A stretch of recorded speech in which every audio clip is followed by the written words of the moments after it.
Demos la bienvenida a Bill Gates y a sus bailarinas. Comenzó como un adolescente tímido y obsesionado con las computadoras y terminó como el hombre más rico del mundo. Nunca se ha caracterizado por llevar el estilo de vida de ricos y famosos. El dinero llega a ser casi una molestia para él. William Henry Gates III, a quien la mayoría llama solo Bill Gates, ha construido un imperio con un pensamiento innovador. No dudo que dentro de 100 años hablarán de él de la misma forma en la que hablan de Rockefeller, Carnegie y Ford, como personas que transformaron toda una era. Hoy en día, luego de dirigir la revolución digital y enfrentar varias batallas antimonopolio por parte del gobierno, Bill Gates es un hombre diferente al que era hace unos años. Es un padre dedicado y ávido golfista que además tiene una cartera de inversiones valorada en $50.000 millones. Podría dormirse en los laureles, pero ese no es el estilo de Bill Gates. Lo que hace que Gates sea competitivo es que encuentra divertido lo que hace. Lo concibe como un juego emocionante, como los que solía jugar cuando era niño. Es amado y respetado, odiado y vilipendiado. Pero algo que ni sus detractores o partidarios pueden negar es el impacto perdurable que Bill Gates ha tenido en nuestro tiempo. Los valores que moldearon a Bill Gates como uno de los titanes de los negocios del siglo XX provienen de sus raíces en el noroeste. El bisabuelo de Bill, J.W. Maxwell, fundó el primer banco nacional en Seattle. Los Maxwell disfrutaron sus privilegios y posición social, pero nunca ostentaron su riqueza. Su hijo Willard, también banquero, y su esposa Adele, a quien le apasionaban los juegos de cartas, estuvieron entre los líderes civiles de Seattle. Su única hija, Mary, era una muchacha vivaz e inteligente que se hizo un nombre como líder estudiantil en la Universidad de Washington. Atlética y extrovertida, a veces se referían a Mary Maxwell como risueña. Su vigor y energía contagiaba a todo el que la conocía. Hay quienes tienden a estar metidos en la acción. Mary siempre estaba donde estaba la acción. Era natural, sencilla, encantadora, pero sumamente decidida. Fue en la universidad que Mary Maxwell conoció y se enamoró de un joven callado y erudito, Bill Gates Jr., quien estaba por convertirse en uno de los abogados más prominentes de Seattle. Cuando Bill y Mary contrajeron matrimonio en 1951, ella decidió dejar su carrera como maestra para formar una familia y dedicar su tiempo a obras de caridad. Christy, la primera de los 3 hijos de los Gates, nació en 1953, seguida de su hermano Bill Gates III, nacido el 28 de octubre de 1955, a quien le dieron el apodo de Trey. Eso viene del hecho de que él es William H. Gates III y los jugadores de carta de la familia piensan en cualquier cosa que tenga un 3 como un tre, así que él se convirtió en tre. Su madre tuvo una relación muy cercana con Bill desde que nació. Incluso se lo llevaba cuando empezó un voluntariado como profesora en colegios de Seattle. No pasó mucho tiempo antes de que su precoz hijo leyera la World Book Encyclopedia de la A a la Z. A veces se perdía por horas y cuando le preguntaba qué estaba haciendo, me respondía, estoy pensando, madre.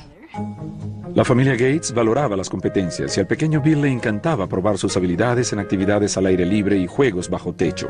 Entre sus juegos de mesa favoritos estaban Risk, donde el objetivo es dominar al mundo, y el siempre popular Monopolio, donde con un poco de suerte cualquiera se puede convertir en un magnate. Competía con su hermana en cartas, en ver quién armaba más rápido los rompecabezas, competencias de esquí, de navegación, de lo que fuera. Quería hacer todo bien, tanto o mejor que los demás chicos que estaban con él. Cada verano los Gates iban a un lugar llamado Cheerio, ubicado en el canal Hood. Era aquí donde Bill, su hermana menor Libby y el resto de la familia se unían a los amigos para organizar sus propios Juegos Olímpicos. Si te quedabas un par de días con ellos, terminabas agotado de tantos juegos y actividades. Era un lugar muy animado, definitivamente muy competitivo, de eso no hay dudas, y los niños eran parte de todo aquello, nunca había un momento aburrido.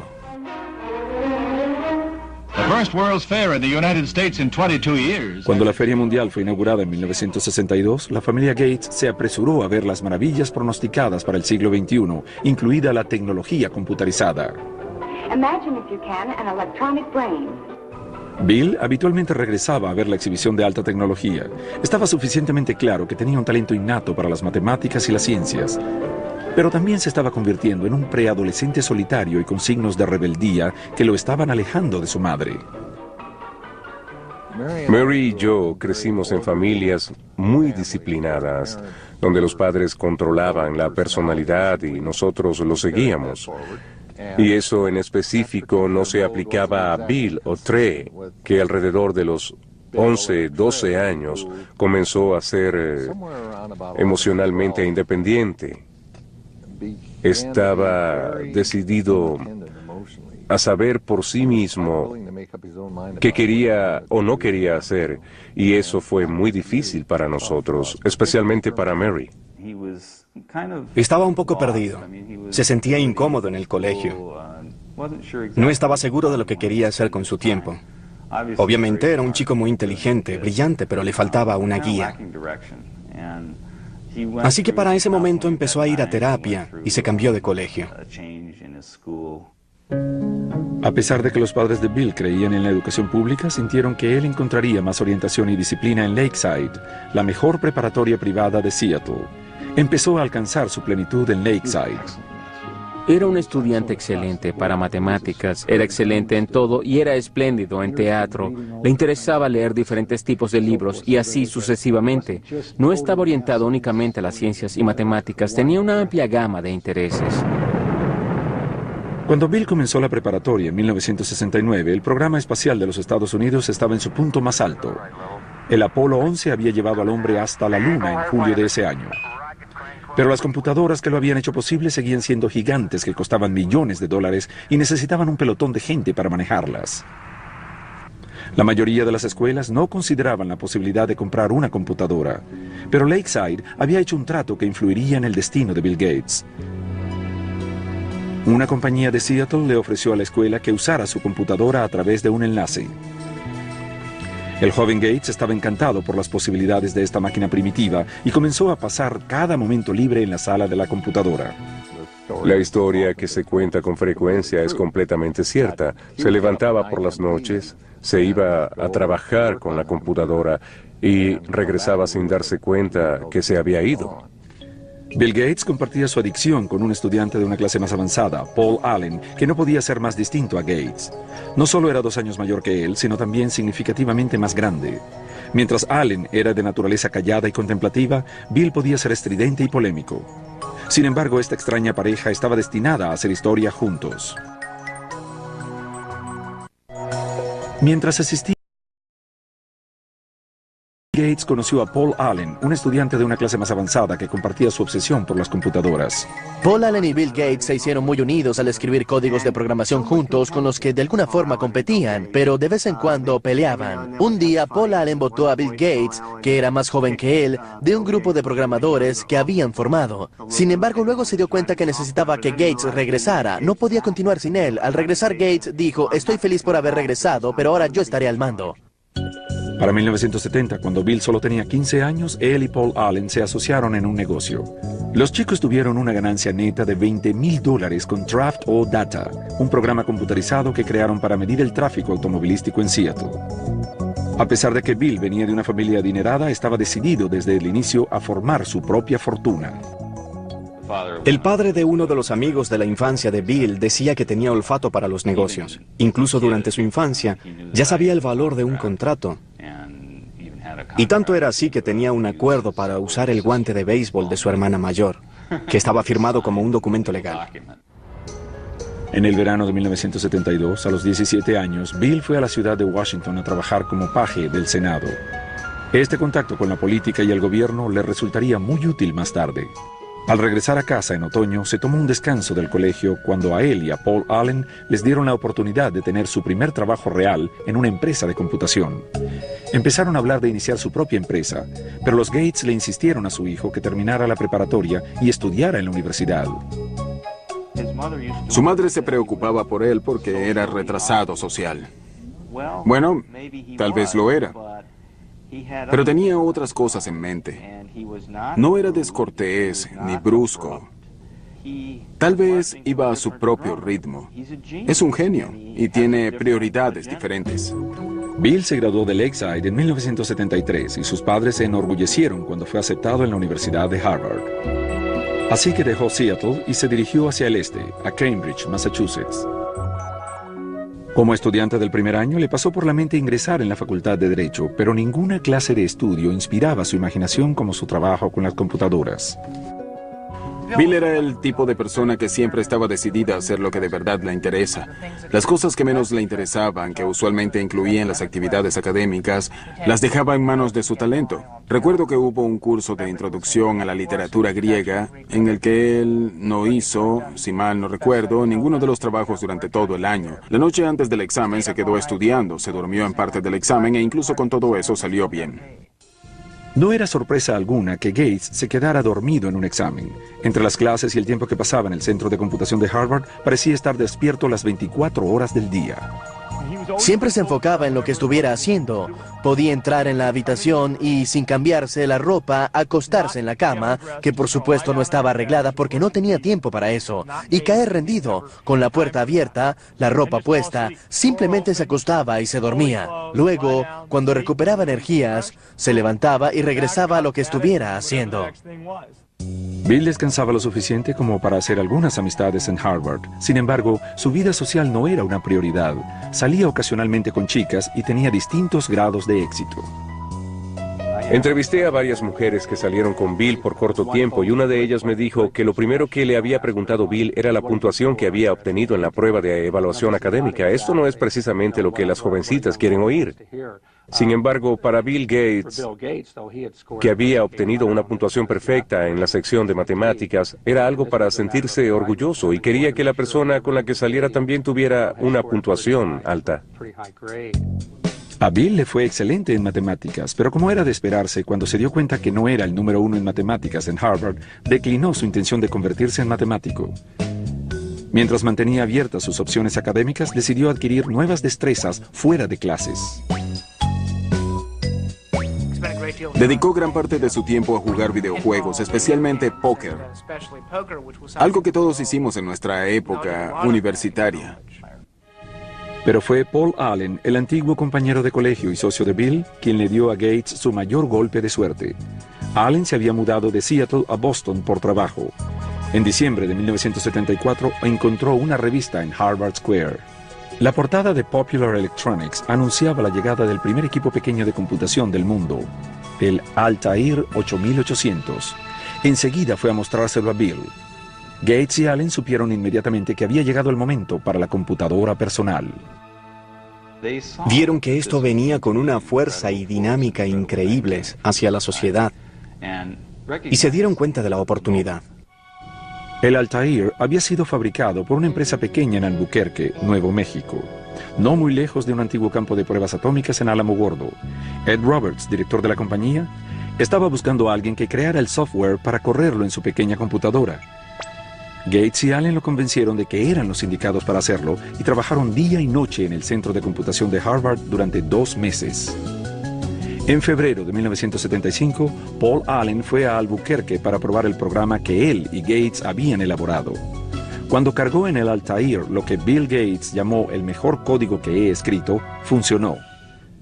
La importancia de ese momento cambió para siempre la vida de Bill Gates y a la industria del software. En el verano de 1975, Bill Gates, de 19 años, y su socio Paul Allen formaron Microsoft.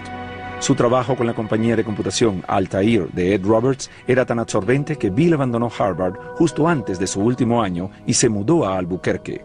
Mary Gates se decepcionó profundamente con la decisión de su hijo. Le dijimos que habíamos ahorrado nuestro dinero para que fuera a estudiar y que si no terminaba en pocos años le daríamos otro uso a ese dinero. Para ese momento nos dijo que estaba bien y que podía ahorrar su propio dinero para regresar si se le presentaba la oportunidad.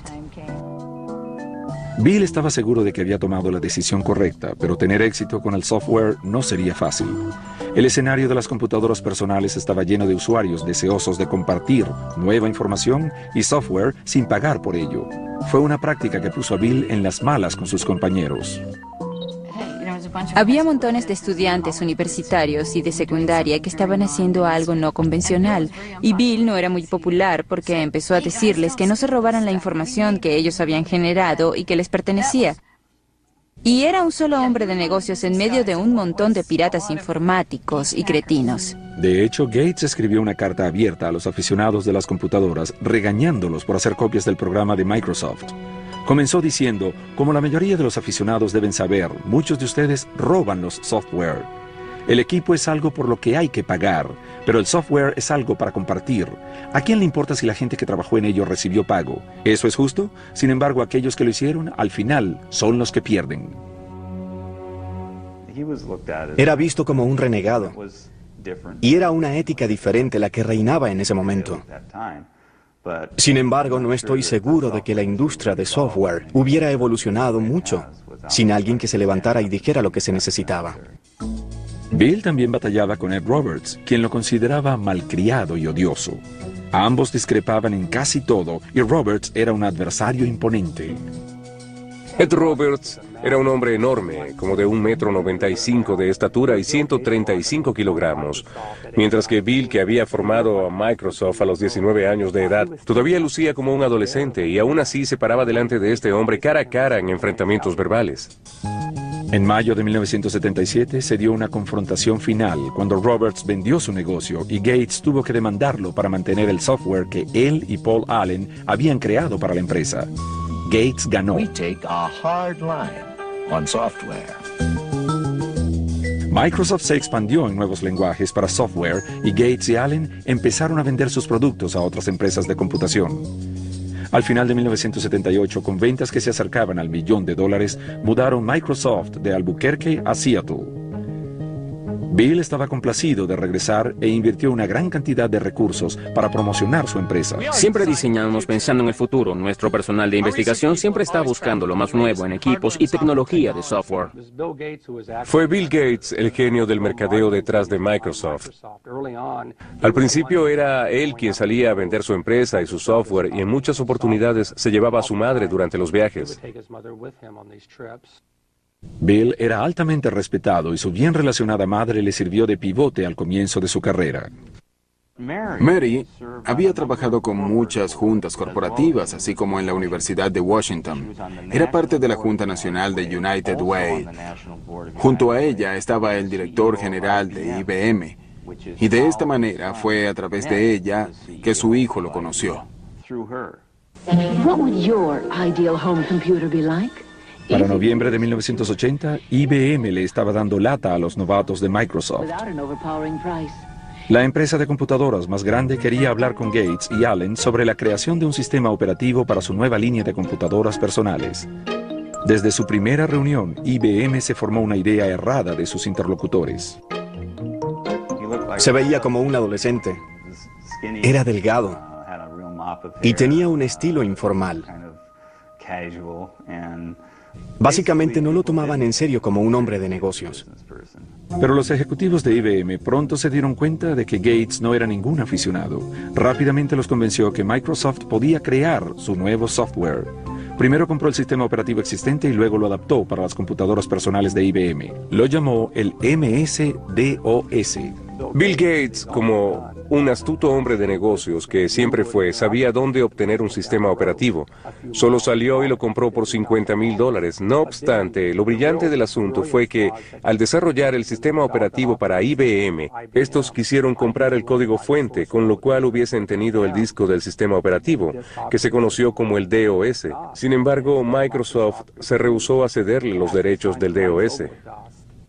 Pero al no tener los derechos del sistema operativo, IBM tenía que pagar una tarifa a Microsoft por cada copia del DOS instalado en sus computadoras. IBM también estaba a punto de perder su impulso en la venta de computadoras. Mientras otras compañías lanzaban computadoras más baratas que las de IBM, Microsoft pudo venderles a todas el mismo sistema operativo. Había toda clase de computadoras para ese momento y me inquietaba porque no sabía quién podría ganar en el negocio del hardware.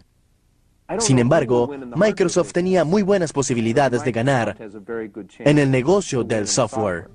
Entre 1978 y 1981, el crecimiento de Microsoft fue asombroso.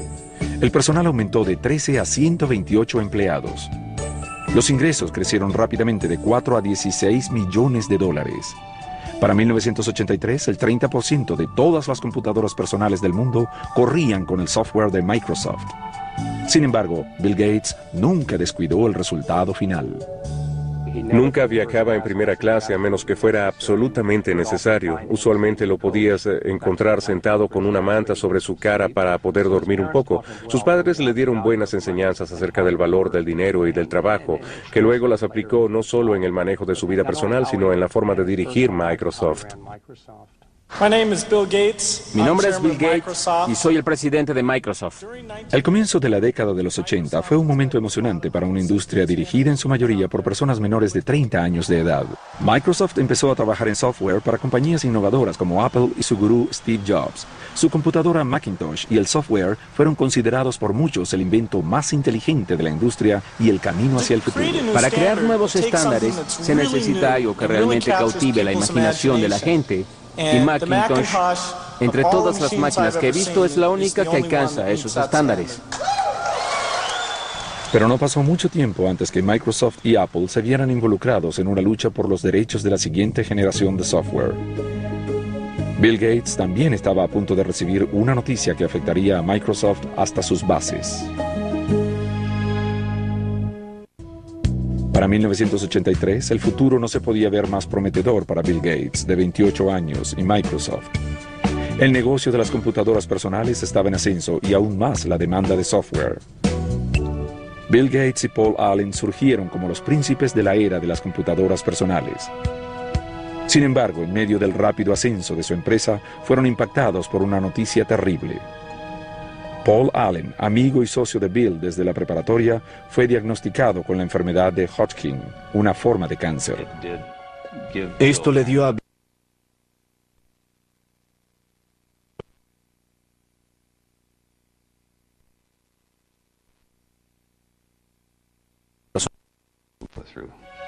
La enfermedad de Allen entró en remisión un año después. Sin embargo, no volvió a ser parte del negocio de Microsoft en un 100%. Este fue el fin de una era para los dos hombres de 30 años que habían creado una empresa de importancia mundial generando millones de dólares. Creo que la historia demostrará lo increíblemente dinámica que era en realidad su sociedad. Con frecuencia los comparo con Lennon y McCartney, de los Beatles. Las canciones que escribieron juntos son las que recordamos y oímos una y otra vez. Individualmente eran unos excelentes compositores y seguimos escuchando las canciones que escribieron por separado, pero de alguna forma juntos eran mucho más que la suma de sus partes. Y Paul y Bill eran así. Para 1984, Bill Gates se había convertido en el foco central de Microsoft. En abril de ese año fue nombrado por la revista Time como el representante por excelencia de la nueva generación de empresarios, uno que entendía tanto el detalle tecnológico como las estrategias corporativas. Cuando trabajas con Bill puedes ver que en casi todas las reuniones o discusiones en las que se involucra, inmediatamente enlista todos los casos que pueden ocurrir, qué tal esto, qué tal aquello, y así sucesivamente. Así construye una lista mental de todo lo que podría pasar de una manera muy estructurada y luego lo va detallando. Sistema de archivos en modo a prueba de falla, súper avanzado. Frecuentemente se referían a Microsoft como campamento matemático donde el estilo exigente de gerencia de Gates mantenía activo el proceso creativo y a veces iniciaba fuertes confrontaciones. Al principio Gates cuestionaba todo. Cualquier cosa para él era la estupidez más grande del mundo. Pero parte de esto era para probar y retar a los demás. Si no estabas de acuerdo con él, debías convencerlo de que la idea no es la idiotez más grande de la historia. Un desafío constante de las ideas era necesario para mantenerse en la cima de una industria que cambia.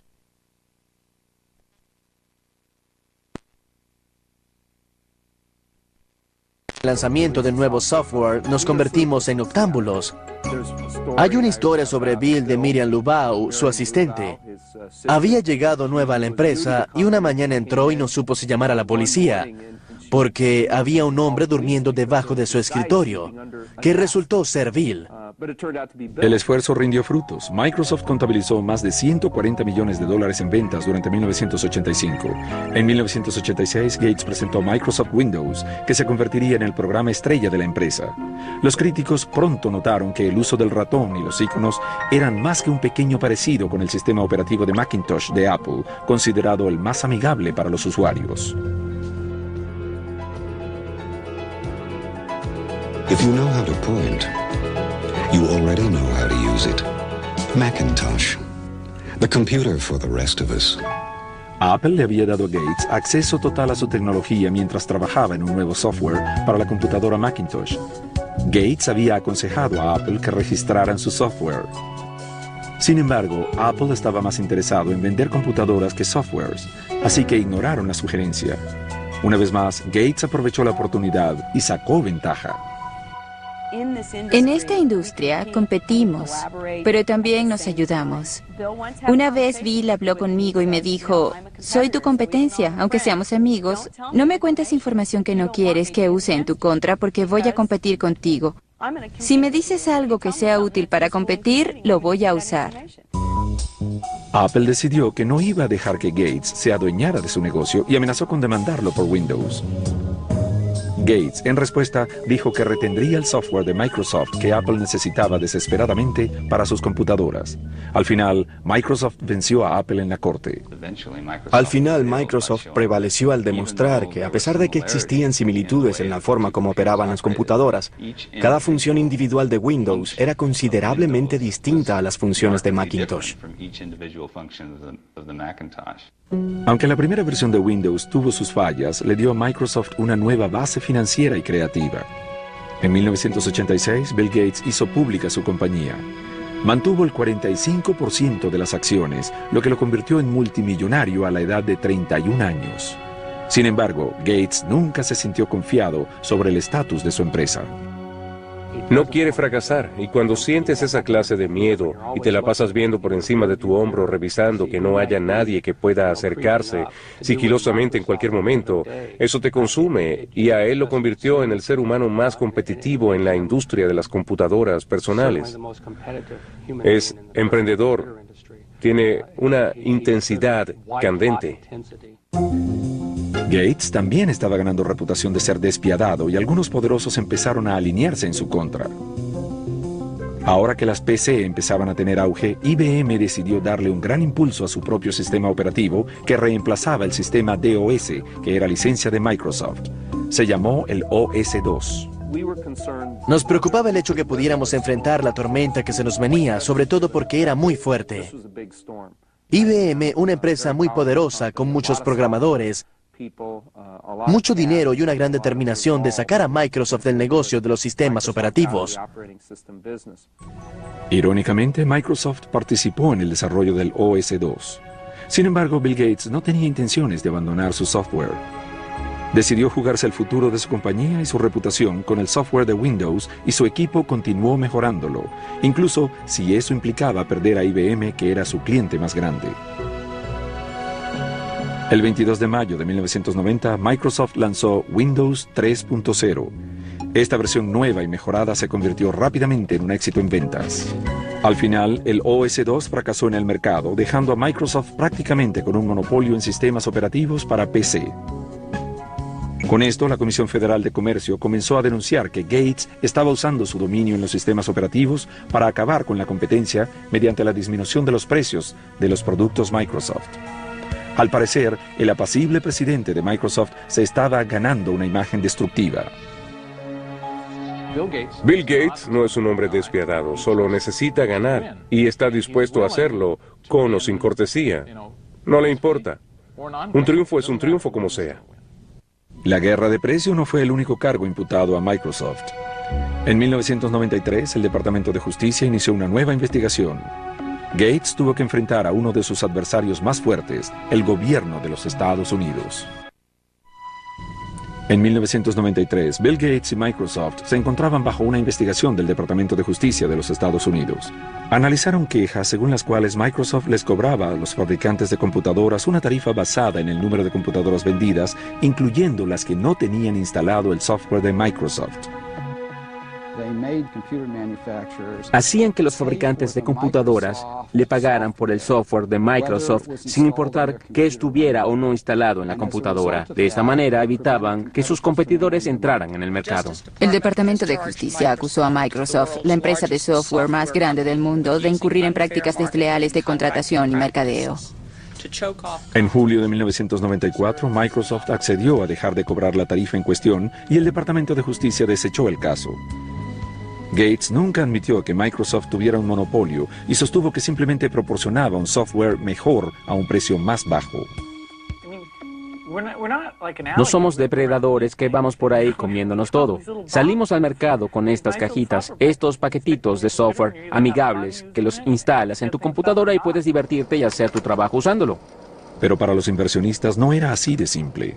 La investigación gubernamental y las peleas con IBM y Apple provocaron una caída del valor de las acciones de Microsoft. Ahora había más presión que nunca en lanzar la siguiente versión de Windows. Gates encontró formas ingeniosas de disminuir la tensión.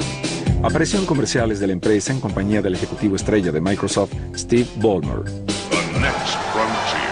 A veces hacía entradas dramáticas al tratar de vender su compañía en las convenciones de software. Una vez llegó como el señor Spock de Viaje a las Estrellas. Gates también estableció los microjuegos. Esta competencia de juegos entre los trabajadores de Microsoft es una reminiscencia de los juegos de su infancia en el canal Hood.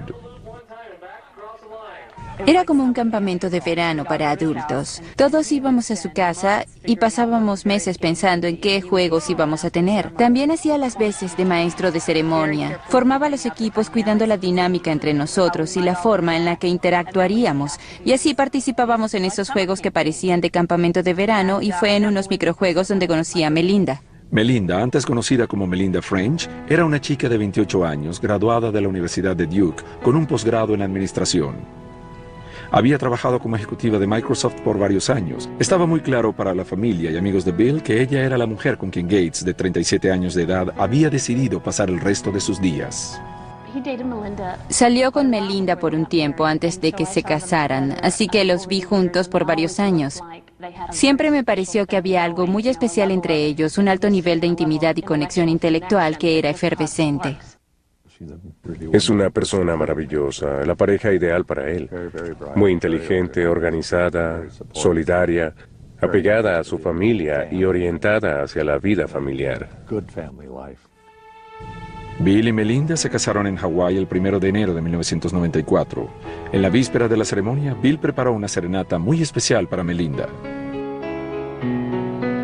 Consiguió que Willie Nelson cantara la noche antes de su boda y fue una gran sorpresa. Bill se levantó y dijo, realmente amo a Melinda y me encantaría cantar para ella esta noche. Pero como no cantó muy bien, le pedí a un amigo que cantara para nosotros. Así que fue una gran sorpresa.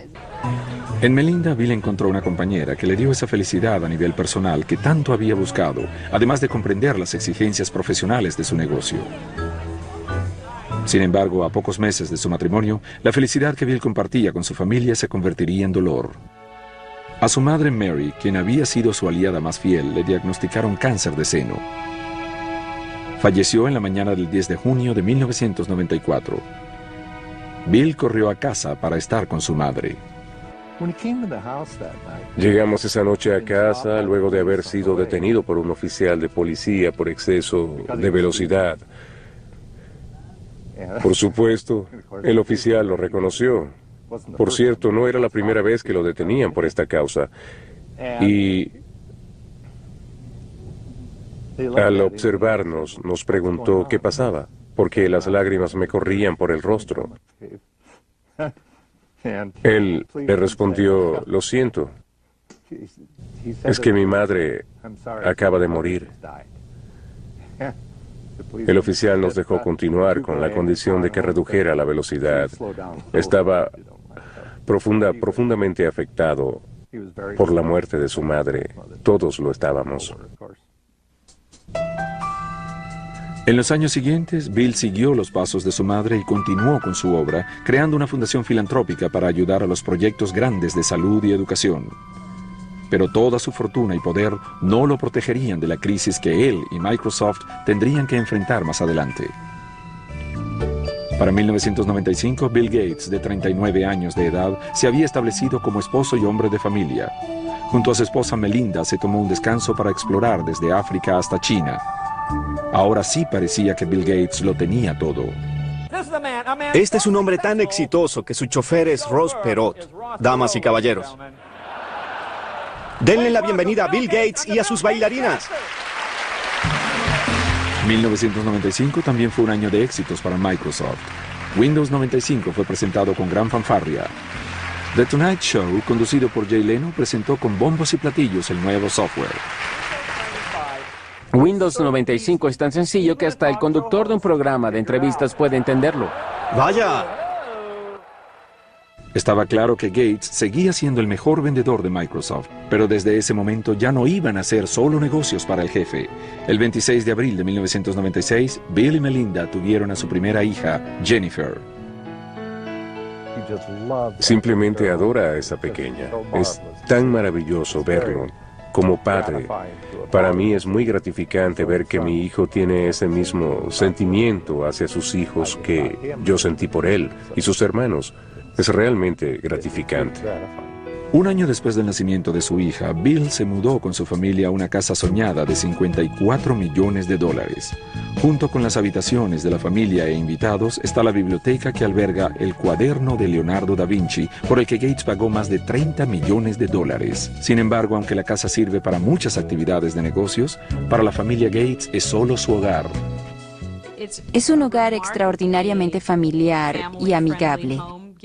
Recuerdo que la primera vez que entré luego de terminada, estaba caminando y encontré pequeños autos de juguete en varios lugares y cosas así.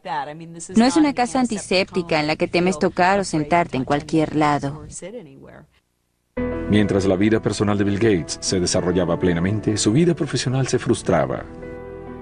Para 1997 encontró que estaba bastante retrasado en el aprovechamiento del mercado de Internet. Una empresa llamada Netscape dominaba las ventas de los usuarios de Internet, el software requerido para tener acceso a las páginas web. Gates se propuso cerrar la brecha, incluyendo Explorer, su propio navegador, con cada copia de Windows. Muchos lo vieron como una jugada sucia, una movida para eliminar a su principal contrincante. Si Microsoft escoge poner en desventaja a Netscape o a cualquier otro competidor, entonces el consumidor no tendrá una oferta justa y cuando esto sucede, el mercado no puede funcionar efectivamente. En 1998, Gates fue citado en el Senado, donde alguna vez fue paje, y se le acusó de dirigir un monopolio ilegal. Espero que mi testimonio ayude a la Corte a resolver el problema con este caso. Eso sería lo mejor para los consumidores y la industria. Es por ello que estoy aquí. Gracias. El Departamento de Justicia del presidente Bill Clinton, conjuntamente con 19 estados, presentó una demanda antimonopolios contra Microsoft. Fue en su categoría la demanda más grande en la historia de la industria de las computadoras. Actualmente Microsoft tiene el poder de ejercer un control depredador y exclusionista sobre los medios a través de los cuales nos conectamos a Internet. Es muy parecido a que General Motors tuviera la potestad de decidir qué tipo de gasolina le colocas a tu automóvil, o qué interestatal debes tomar, o incluso cómo llegas a la interestatal. En el año 2000, un juez federal dictaminó que la compañía debía dividirse en dos. Luego de más de 2 décadas de éxitos constantes, esto fue un golpe muy duro para Bill Gates. El juicio antimonopolios afectó profundamente a Bill Gates. Le afectaron mucho que lo acusaran de malhumorado, arrogante, que no respondía claramente a las preguntas, que estaba intentando obstruir a la fiscalía. La demanda antimonopolio duró 4 años y le costó millones de dólares a Microsoft en tarifas legales. Al final, en 2002, el Departamento de Justicia, bajo la administración del presidente George Bush, le ofreció a Microsoft un acuerdo favorable. Ese fue un momento de desesperación para los detractores de Microsoft y uno de triunfo para Bill Gates y su empresa. En medio de la demanda antimonopolio, Bill Gates sorprendió a muchos al renunciar al cargo de director ejecutivo y nombrándose presidente y jefe de arquitectura de software. El trabajo de director quedó para su viejo amigo de Harvard, Steve Ballmer. Son viejos amigos y Gates de verdad quería ser solo el hombre de las ideas. En realidad quería retroceder un poco y así lo hizo. Y actualmente está trabajando muy bien. Fue muy difícil para él dejar ir a su criatura, pero ya se acostumbró. Durante la última década, Bill Gates ha tenido una misión: compartir su riqueza. En el año 2000 formó la fundación Bill y Melinda Gates, que invierte millones de dólares anuales en computadoras, medicinas y vacunas para aquellos que más lo necesitan.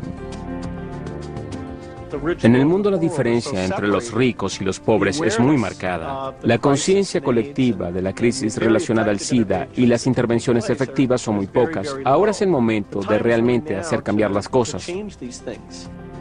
Ha declarado públicamente que no dejará su enorme fortuna a sus hijos. Bien, lo que Bill Gates dijo es que regalará el 90% de su fortuna antes de morir.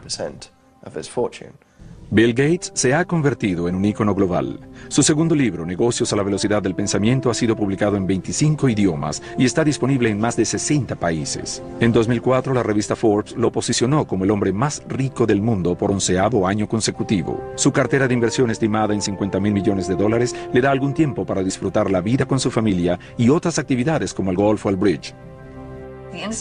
La industria sigue cambiando. Es el juego perfecto porque nunca se termina, así que te puedes sentar y descansar. En marzo de 2005, Bill Gates fue honrado con el título de Caballero Honorario por la reina Isabel II, en reconocimiento por su destacada contribución con el desarrollo de los países. Pocos meses después, Gates continuó su campaña para disminuir la pobreza mundial, haciendo una aparición sorpresiva durante el evento Live Aid. Allí se dirigió al público alrededor del mundo, sobre todo a los líderes políticos más importantes. Si aumentamos los recursos que los países desarrollados otorgan, podemos salvar vidas. Sabemos cómo invertir sabiamente esos recursos y creo que es importante que la gente lo entienda. Su trabajo no ha sido en vano. En 2005, la revista Time lo nombró, junto a su compañero de actividades, Bono, como personalidades del año. Cada uno aborda el problema de la pobreza mundial extrema desde su perspectiva, pero ambos comparten la misma pasión, esa pasión contra la injusticia y la voluntad de ayudar a esta gente a que se ayude a sí misma. Eso es lo que hace la diferencia y hace que la concepción de la gente cambie y que no vean a la pobreza como una causa perdida. Siempre viendo hacia el futuro, este visionario está invirtiendo mucha de su energía en expandir el mercado de Microsoft a nivel mundial, en zonas como el Medio Oriente y China. La principal misión de Gates es incrementar y fortalecer la implementación de la tecnología de Microsoft en el sistema de computadoras de estas regiones. A pesar de todo, William Henry Gates y su empresa enfrentan retos constantes con sus competidores, desde Apple hasta Google. Pero Microsoft está apostando todo con la siguiente versión de su sistema operativo Windows, llamado ahora Windows Vista. Para placer de los detractores de Microsoft, este lanzamiento ha tenido algunos retrasos.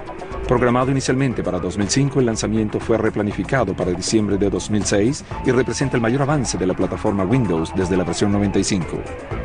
Está diseñado para ser la base sobre la cual la industria podrá construir un nuevo camino hacia la innovación. Entre tanto, Gates y Microsoft han enfocado sus esfuerzos en mejorar su software para luchar contra los virus de computadora y los spam. Se dice que el mismo Gates recibe 4 millones de correos no deseados por día.